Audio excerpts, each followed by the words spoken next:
রাস্তার পাশ থেকে মহামূল্যবান পিপুল শাক উঠাচ্ছি। বর্তমানে আমাদের দেশের ঘরে ঘরে জ্বর চলছে।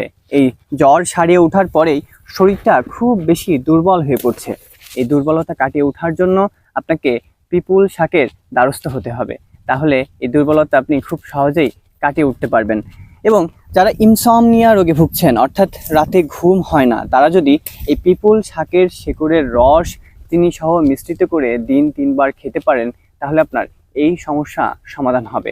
সেই সাথে হৃদরোগ সারিয়ে তোলার জন্য এই পিপুল শাকের রয়েছে বেশ ভূমিকা। হাঁপানি রোগের জন্য এই শাক ভালো কাজ করে।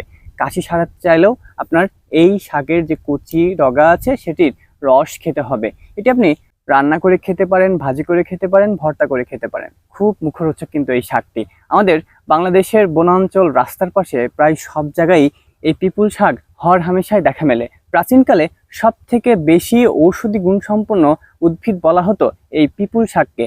এর যে ফল হয় সেটি কিন্তু গোলমরিচের থেকেও বেশি ঝাল। আমাদের ভারতবর্ষে সেটি আবার ভালো দামে বিক্রয় হয়। এটির জন্ম কিন্তু মূলত আমাদের অঞ্চলেই। আমাদের অঞ্চল থেকে মূলত সারা পৃথিবীতে এটি ছড়িয়ে পড়েছে। খুবই মহামূল্যবান এই শাকটি আজই আপনার খাবার তালিকায় রাখুন।